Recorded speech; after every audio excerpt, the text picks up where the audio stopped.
Not a single project, not a single new project has made it through that major projects office. So we're getting to the point where Canadians are going to see more and more about what Mark Carney's results are, not just what his good intentions or his grand rhetoric is all about. Oh, yeah. I'm going to start off and just ask point blank, is there some sort of formal deal between yourself and the government House Leader to avoid an election? No, there's no formal deal. What's happening is what our leader, Pierre Poilievre, committed to right after the election. After 10 years of Liberal government, costs are out of control, crime is out of control, inflationary deficits have pushed up the cost of virtually everything, and criminals run free on our streets because of Liberal easy bail. We said right from the get-go, if the Liberals want to address these areas that we've been fighting for the past few years, we would allow legislation to pass that at the very least did no further harm, or if in the case of what Mark Carney claims he needs to get results, we'll say, well, let's see if his approach will work. So, for example, we would prefer to see changes on bail that actually take away the principle of least restraint so that repeat offenders don't get bail almost automatically. They've got a different approach. We'll see which one, we'll see if their approach actually works. But that means that, do I essentially interpret from that on the bail reform bill, I believe it's already made its way through the committee study, you won't stand in the way? That's right. As we said, this is not what Canada needs. This does not undo the bad Liberal legislation that caused the problem. But it does no further harm. It won't make the system worse. So Mark Carney claims this will lead to a reduction in crime.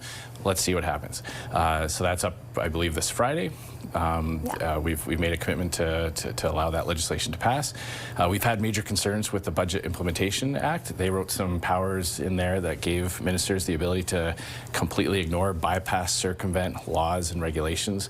We know what happens when Liberals think nobody's watching. They've have a long track record of corruption, lining the pockets of their wealthy insider friends. We're calling attention to that, saying we need to see some movement on that. We need to put in some better safeguards, and that's been the nature of our conversations.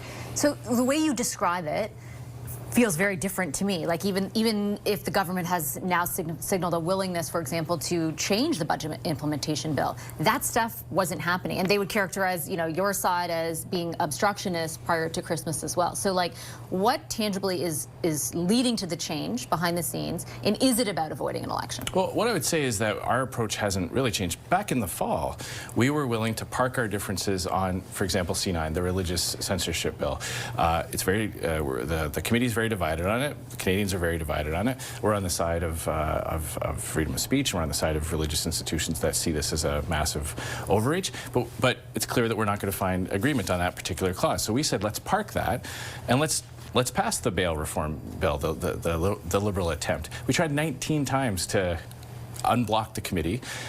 The Liberals chose to keep C9 virtually obstructing their own bill. It was only the 20th time that they finally agreed with us after the Christmas recess. So I'm hopeful that this is a change in approach on the government side, but we have been very consistent. Where there is no further harm done to the Canadian economy, even if we think our plan would be better, our tax cuts, our approach to cutting taxes to bring down prices, our approach to returning to balanced budgets to stop inflation, we believe that's a better approach. But we will allow Liberal legislation, we'll allow the government's legislation to pass if they work with us and if they accept our compromises, for example, to strengthen the accountability provisions of the Budget Implementation Act. I have some questions about the actual legislation in a moment, but I just want to revisit the overall framing of it, because I take your point on some of what you're saying about your own party's actions prior to Christmas. I think, like I said, the Liberals would contend that that wasn't the case all the time. They would label some of the behavior, as governments often do of the opposition, as obstructionist.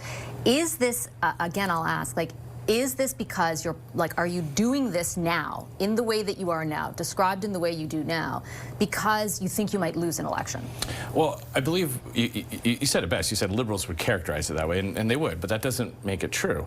Go back to the beginning of this Parliament. Their very first piece of legislation, C2, had a whole bunch of provisions in there, everything from border controls to government gathering information. We said, hey, this is a big overreach. There's things we can agree with, measures to go after fentanyl trafficking, measures to strengthen our borders, but there's so much government overreach in here that we can't pass the bill as is. They came back to us with a new bill, C12, based on our suggestions. We allowed that to pass. Mark Carney claimed that he could get big projects built at unimaginable speeds with Bill C5. That was all the way back in the summer. We allowed that to pass. So what you've seen since the election is Conservatives recognizing that Canadians voted for this particular government with this particular dynamic in seats, a minority government. We said after 10 years of Liberal policies making life more unaffordable, more dangerous communities, we said we won't stand in the way of legislation that at least does no further harm, or maybe even where they've taken conservative ideas. We've been consistent on that since the last election. But I think what the Liberals are talking about, and yes, some of it is characterized by them, but there's some objective evidence also of, for example, on C4, which was about ending the carbon tax, 3 days in the House, kind of slow walking it, 6 days at committee, 3 days in the third reading, even C9 on hate crimes, right? I listened to some of the filibuster, and we've talked about this before. You had one of your MPs talking about a preference for dogs while his wife has a preference for cats. I think those tactics were certainly leading to the characterization of your party being obstructionist. You don't seem to be employing the same kinds of tactics in the way that you were prior to Christmas. Is that because you think you will lose an election given public opinion polls? Just a reminder, gang, smash the like, hit subscribe. We work really hard at this stuff. Let's get back to the video. To accept the premise that there's a change in posture. A few days of committee study on a bill that touched on many, C4 you mentioned, touched on several components. The changes to the carbon tax were already passed through Ways and Means motions. It was already in effect. So again, that's a pretty normal amount of time for legislation to be studied at committee.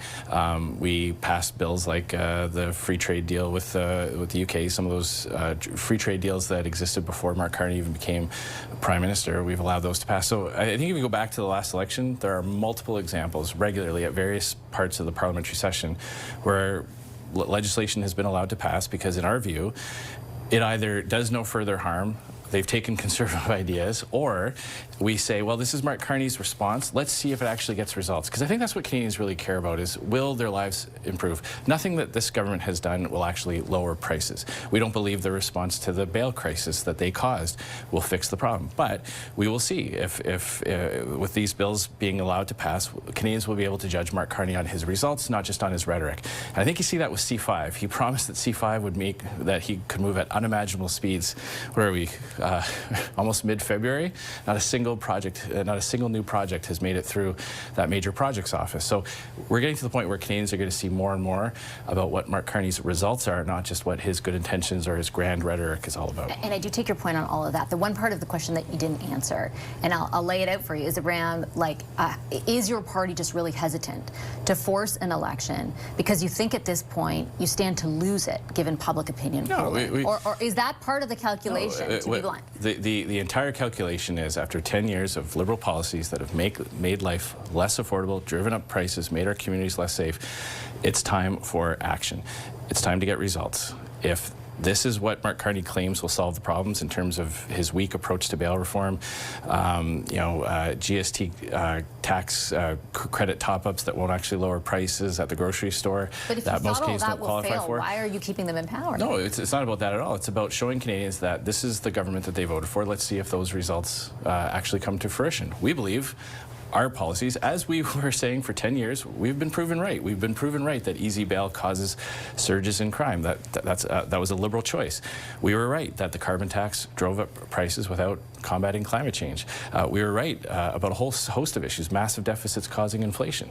So we hope now that Canadians can start to see the results of Mark Carney's legislative program, and we believe that they will say, okay, well, not much has changed. Nothing's really gotten better in Canada since Mark Carney's become Prime Minister. Prices are still going up, job losses in the private sector, auto sector dwindling. That's what I'm confused about, part of the interruption. Like, if you believe that will be the case and Canadians will no longer be better off, what other reason do you have for holding back on forcing an election other than your own political survival? Well, I don't think Canadians would want a decision made on whether or not there's going to be an election based on partisan interest, one way or the other. We've been consistent since the last election. We respect the results of the last election. We respect that Mark Carney has the right to attempt to solve some of these problems that Liberals themselves caused. We also believe that it's better for voters to be informed about the actual results that come from that. And where there are aspects of legislation that we just cannot support, we're not supporting them. This clause in the Budget Implementation Act that allows ministers to ignore the law, we saw what Liberals did with the Green Slush Fund. They lined the pockets of their own donors, their own supporters. So we're not going to let that happen. If they accept our compromises and the bill then is more acceptable without that egregious workaround on transparency and parliamentary accountability, then we'll allow it to pass.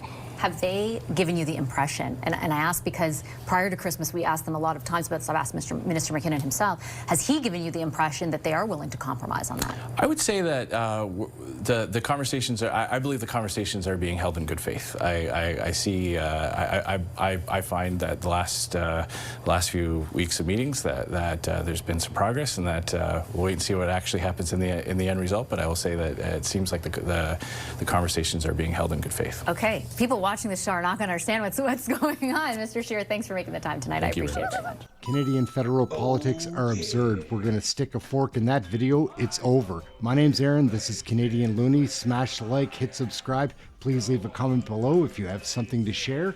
Enjoy this playlist. Check out this video. We've got lots of things to watch. Aaron, Canadian Looney. We'll catch you in the next video. Thank you for watching this one. Ciao for now.